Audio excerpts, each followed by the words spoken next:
बढ़ाएं अपना कदम सक्सेस की ओर मार्गदर्शन कोचिंग इंस्टीट्यूट के साथ। मार्गदर्शन कोचिंग इंस्टीट्यूट बिहार में एकमात्र कोचिंग संस्थान IIT JEE and medical entrance exam के लिए।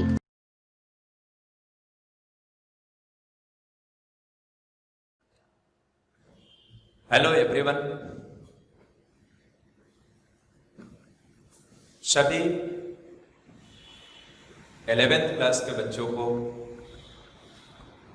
मार्गदर्शन के YouTube चैनल MDC, जिसका फुल फॉर्म हुआ मार्गदर्शन डिजिटल क्लासेज, पे आपका स्वागत है। आज से आपकी मार्गदर्शन के साथ जो पढ़ाने लिखाने का कार्यक्रम है 11th वालों के लिए, वो शुरू किया जाएगा। आज इस वीडियो के माध्यम से आपको मैं केमिस्ट्री के बारे में कुछ जानकारी दूंगा, बट उसके पहले थोड़ी सी इंट्रोडक्शन मार्गदर्शन और खुद से करा दें। My self Neeraj Kumar,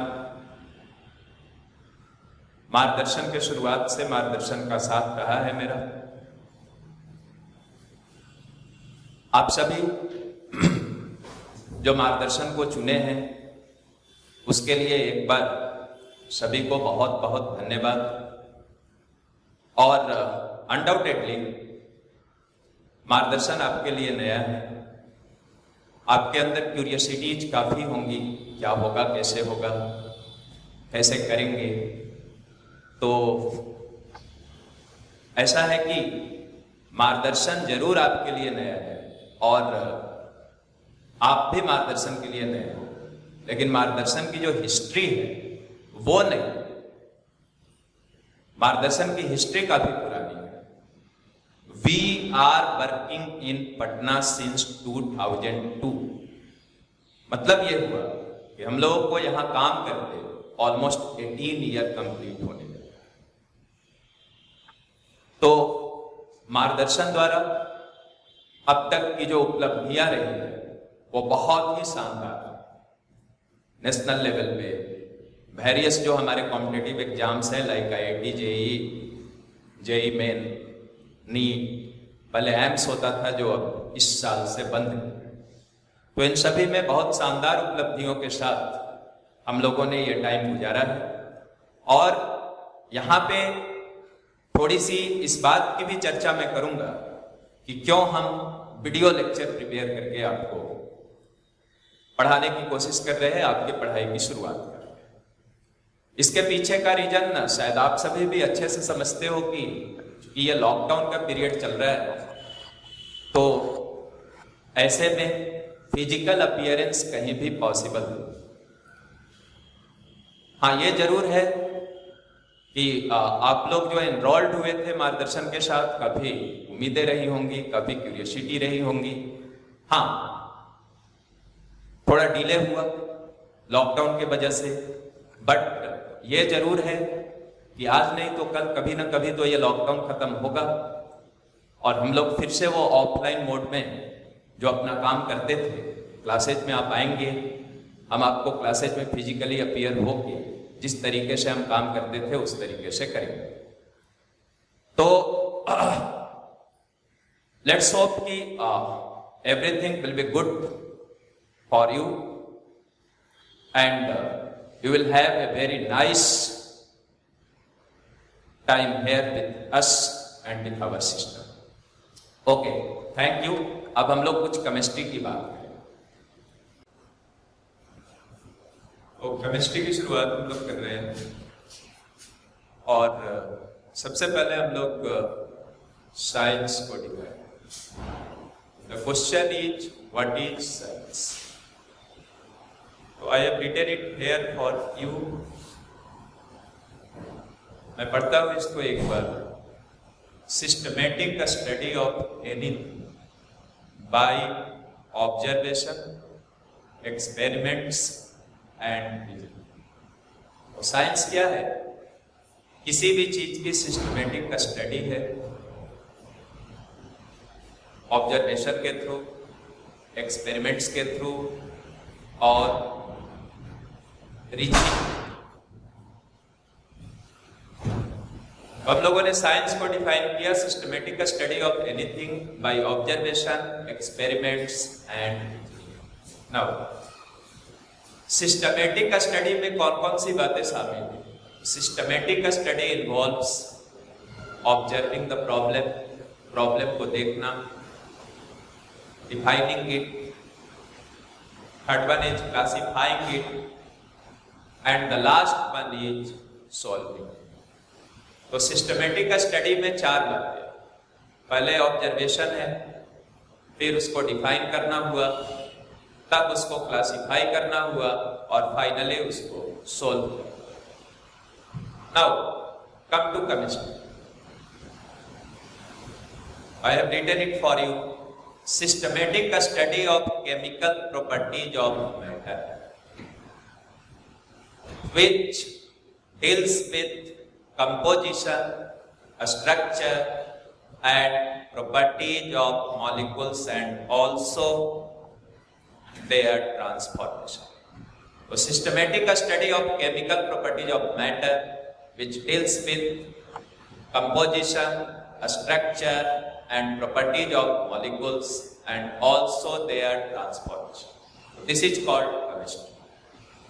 Now everything that has mass, occupies a space, offers resistance and can be perceived by our physical senses is matter. तो बच्चों मैटर की डिफिनेशन आपने अपने अर्लियर क्लास के बुक्स में भी पढ़ी होगी। यहां भी मैटर को डिफाइन किया गया है। Everything that has mass, occupies a space, offers resistance and can be perceived by our physical senses is called matter.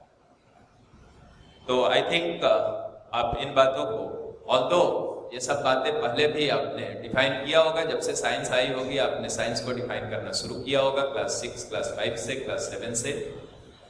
अब केमिस्ट्री को भी यहाँ पे डिफाइन किया गया। उसके बाद एक टर्म आया मैटर, तो मैटर को हम लोगों ने डिफाइन किया और अब हम लोग देखेंगे मैटर के क्लासिफिकेशन, मैटर को कैसे क्लासिफाई करते हैं।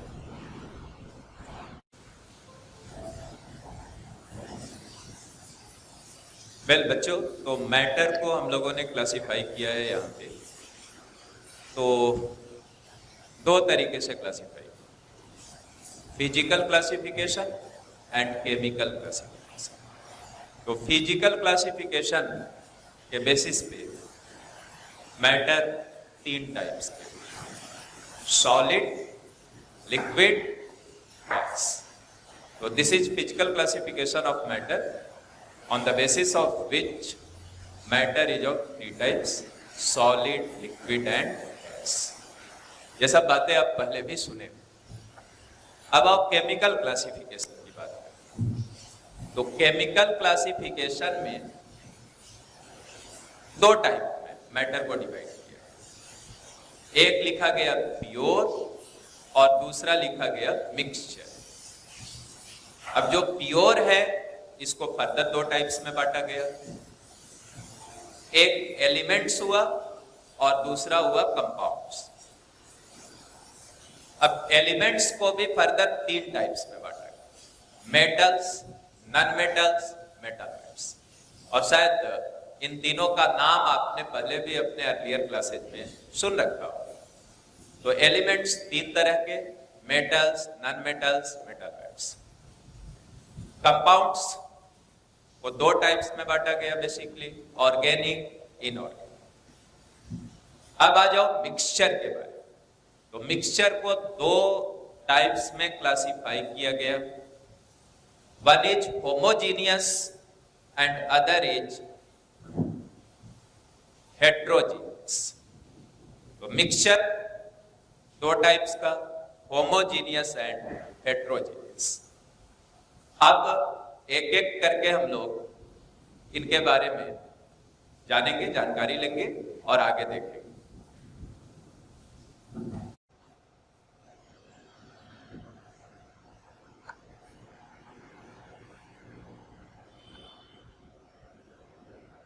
अब हम लोग सॉलिड, लिक्विड और गैस की प्रॉपर्टीज के बारे में डिस्कस करेंगे।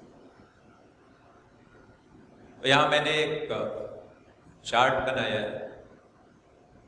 लेफ्ट कॉलम में हमने लिखा है properties, next solid, liquid, gas. अब एक एक करके इनकी प्रॉपर्टीज को हम देखते जा रहे हैं। जैसे शेप, तो सॉलिड की डेफिनिट शेप।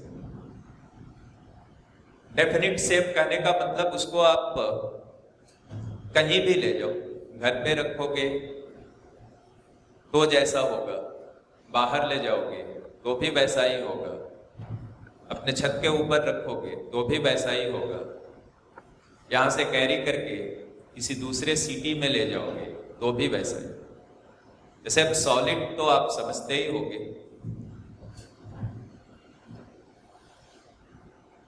उसकी शेप डिफरेंट हो। लिक्विड की शेप बताई गई इनडिफिनिट, मतलब इसकी अपनी कोई शेप नहीं, जिसमें रखोगे उसी के शेप के आगे। जैसे सपोज आप किसी लिक्विड को किसी बकेट में डाल देते हो, बाल्टी में डाल देते हो तो बाल्टी के शेप का होगा, किसी बोतल में डाल देते हो तो बोतल के शेप का होगा। अब बोतल भी अलग अलग तरह के होंगे, तो जिस बोतल में डालोगे लिक्विड की शेप वही हो जाएगी। आई थिंक आप इन चीजों को अच्छे से समझ रहे हो। गैस की भी शेप इनडिफिनिट होगी, इसकी कोई शेप अपनी नहीं होगी। जैसे उसको सिलेंडर में डाला गया तो सिलेंडर के शेप का हो गया, रूम में है तो रूम में के शेप का हो गया। तो गैस की भी अपनी कोई शेप नहीं होगी। तो तीनों की शेप हमने देखा, सॉलिड की definite shape, liquid indefinite and gas definite. अब हम लोग बात करेंगे वॉल्यूम। तो सॉलिड का वॉल्यूम भी डिफिनिट होगा, मतलब आप रूम के अंदर रखे हो या रूम के बाहर रखे हो, उसके वॉल्यूम में कोई खास चेंज नहीं। लिक्विड की भी वॉल्यूम डिफिनिट हो, चाहे उसको आप बकेट में डालो या बोतल में डालो या किसी और चीज में डालो, जो उसकी वॉल्यूम है 1 लीटर है तो वो 1 लीटर है। गैस की जो वॉल्यूम होगी वो इनडिफिनिट होगी। जैसे आप बलून जानते हो, बलून में गैस भरते हो तो वो एक बलून के अंदर है, लेकिन जैसे ही बलून से वो गैस को बाहर निकाल दोगे, वो एटमॉस्फेयर में स्प्रेड हो गया, तो उसकी जो वॉल्यूम है वो डिफिनिट नहीं, indefinite. Intermolecular forces, next property is intermolecular forces. अब ये एक नई बात है, बाकी ये जो दो प्रॉपर्टी थी शेप और वॉल्यूम, इसके बारे में तो आपने अपने प्रीवियस क्लासेज में भी सुन रखा होगा, लेकिन ये इंटरमॉलिक्यूलर फोर्सेज ये एक नई टर्म आपको मिली, या हो सकता है आपने अपने प्रीवियस स्टडी के दौरान इसको देखा हो। तो इंटरमॉलिक्यूलर फोर्सेज क्या है? दो मॉलिक्यूल्स के बीच लगने वाले फोर्स। आगे जैसे जैसे हम लोग चलेंगे इंटरमॉलिक्यूलर फोर्सेज को और डिटेल में भी पढ़ेंगे। तो इंटरमॉलिक्यूलर फोर्सेज सॉलिड में बहुत स्ट्रांग होगा, लिक्विड में स्ट्रांग होगा और गैसेज में वीक होगा। अब है इंटरमॉलिक्यूलर डिस्टेंस।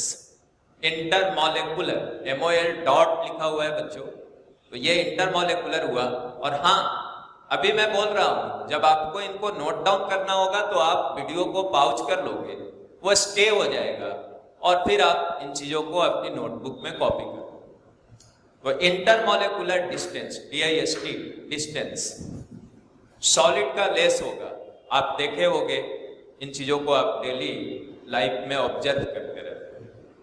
तो लेस इंटरमॉलिक्यूलर डिस्टेंस, यहां लिक्विड में उससे ज्यादा होगा और गैस में ये मैक्सिमम।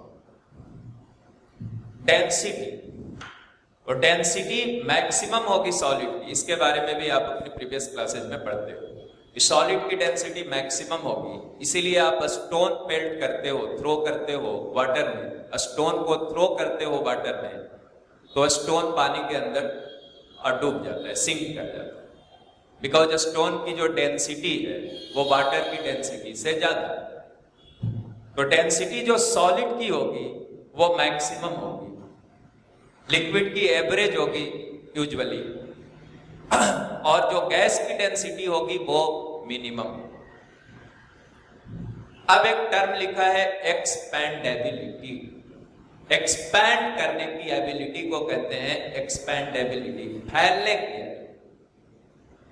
तो सॉलिड में यह एबिलिटी लो होगी, लिक्विड में उससे ज्यादा होगी। जैसे किसी बोतल में आपने लिक्विड को रखा है, वो बोतल कहीं से टूट जाए तो लिक्विड निकल करके सरफेस पे फैल जाए, तो एक्सपैंड करने की एबिलिटी लिक्विड की ज्यादा होगी और गैस की सबसे ज्यादा होगी। जैसे हमने अभी बैलून के बारे में बात किया था, वो बैलून में आप जस्ट एक पिन से उसमें एक छोटी सी होल बना दोगे, तो जो एक छोटे से बैलून में एयर था या गैस था, वो एटमॉस्फेयर में एक्सपेंडेबिलिटी सबसे ज्यादा होगी गैस। अब आ जाओ कंप्रेसिबिलिटी, कंप्रेस करने की एबिलिटी। दबाया, कंप्रेस करना मीन्स दबाया, तो कंप्रेसिबिलिटी सॉलिड की लो। जैसे आप स्टोन को हथेलियों के बीच रख के दबाओगे तो उससे उसको कोई फर्क नहीं पड़ेगा और वो जैसा था वैसा है। तो कंप्रेसिबिलिटी लो होगी सॉलिड की, लिक्विड की ज्यादा होगी, ज्यादा कंप्रेस कर सकते हो, और गैस की सबसे ज्यादा होगी मैक्सिमम।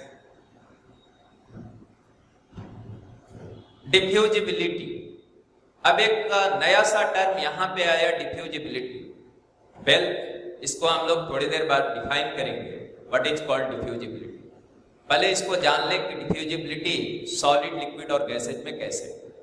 तो डिफ्यूजिबिलिटी को लिखा गया minimum in case of solids, more in case of liquids and maximum in case of gases. एक और नया टर्म आया है बच्चों, इफ्यूजन। Effusion, EFFUSION, effusion. इसको भी हम लोग अभी डिफाइन करेंगे थोड़ी देर। तो इफ्यूजन की एबिलिटी सॉलिड्स की मिनिमम होगी, लिक्विड्स की एवरेज होगी और गैसेज की मैक्सिमम। अब ये MP लिखा है हमने, and MP stands for melting point. तो ये मेल्टिंग पॉइंट सॉलिड्स की होगी मोर देन 25 डिग्री सेल्सियस। इनफैक्ट तो 25 डिग्री सेल्सियस है, this is a standard room temperature. तो रूम टेम्परेचर से ज्यादा मेल्टिंग पॉइंट सॉलिड्स। यहां लिखा हुआ है लेस देन 25 डिग्री सेल्सियस, मतलब लिक्विड की जो मेल्टिंग पॉइंट होगी वो 25 degree Celsius means standard room temperature से कम, और गैसेज की लिखी हुई है less than 25 degree Celsius. Boiling point लिखा गया, BP stands for boiling point. Once again, BP stands for boiling point, more than 25 degree Celsius solids, room temperature से ज्यादा पे बॉयल। लिक्विड्स की मोर देन 25 डिग्री सेल्सियस, और gases की लिखी गई है लेस। तो अब आगे की बात को हम लोग करेंगे। तो हम लोगों ने डिफ्यूजिबिलिटी के बारे में अभी बात किया था, तो अब यहां उसको डिफाइन किया गया। डिफ्यूजिबिलिटी को अगर हिंदी में कहना चाहते हो तो इसको हिंदी में कह सकते हो छितराव, छितरान। छितराव समझते हो ना? तो छितराव, इसी को डिफाइन किया गया, natural tendency of movement of particles from higher to lower concentration. तो ये नेचुरल टेंडेंसी है पार्टिकल्स के मूवमेंट का, कहां से कहां, from higher to lower concentration. इसी को कहते हैं diffusibility. Now come to see effusion. इसके लिए हिंदी का शब्द अगर देखोगे तो इसको कह सकते हो फैलाव। Effusion, natural phenomena of movement of particles through a small holes. छोटी छिद्र से होकर के गैस को पास करने की जो नेचुरल फेनोमेना है, प्राकृतिक घटना है, इसी को कहते हैं डिफ्यूजन। तो दो नए टर्म्स को हम लोगों ने क्लियर किया, डिफ्यूजिबिलिटी एंड डिफ्यूजन। नीचे लिखा गया है it is minimum in solid due to maximum intermolecular force. Here is intermolecular, MOL dot means intermolecular forces and vice versa in gases.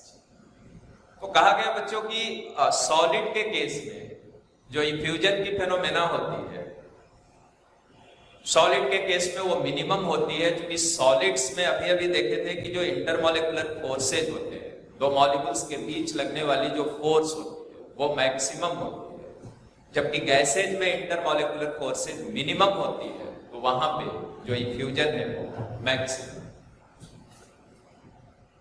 अब यहां पे हमने एक क्वेश्चन लिखा है, gases are highly expendable as well as compressible. तो gases expand भी ज्यादा होते हैं, कॉम्प्रेस भी ज्यादा होते हैं, क्यों? तो उसका आंसर लिखा है expendable because intermolecular forces is low. तो दो मॉलिक्यूल्स के बीच लगने वाली जो फोर्स होती है वो लो होती है, इसलिए गैसेज एक्सपेंडेबल ज्यादा होता है। मतलब वो इंटरमॉलिक्यूलर फोर्स आसानी से ब्रेक हो जाएगी और वो ज्यादा एक्सपेंड। अब कंप्रेसिबल क्यों ज्यादा होता है? क्या वही रीजन है इंटरमॉलिक्यूलर फोर्स? नो। तो यहां आगे लिखा गया है compressible because intermolecular space is high. जैसे गैसेज में जो इंटरमॉलिक्यूलर डिस्टेंस होता है, दो मॉलिक्यूल्स के बीच का जो डिस्टेंस होता है वो ज्यादा होता है, इसीलिए गैस को आप आसानी से दबा सकते, कॉम्प्रेस कर सकते।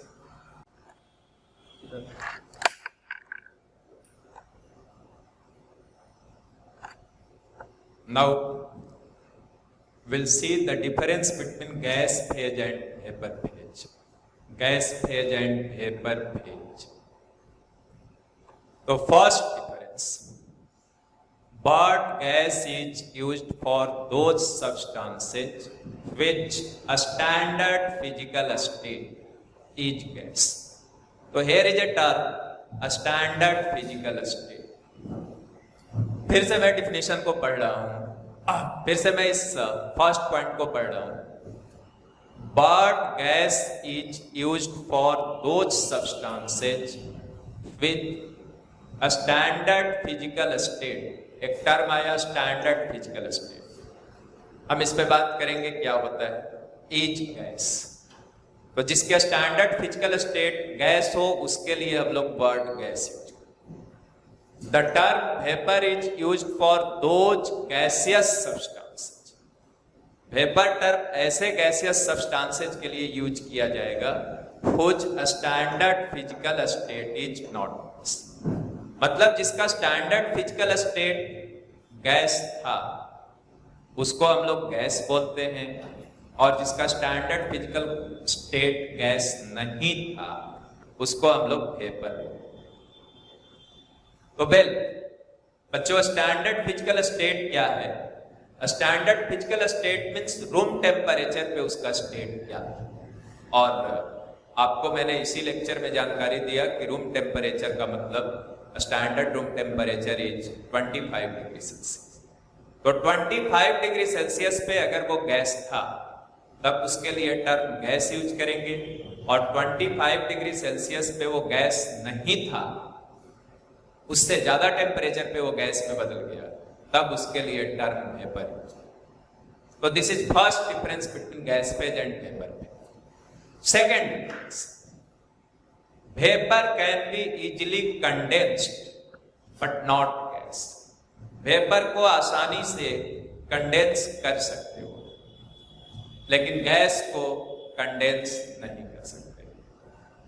अब एक नया टर्म फिर से आया यहां, कंडेंस्ड। हिंदी में अगर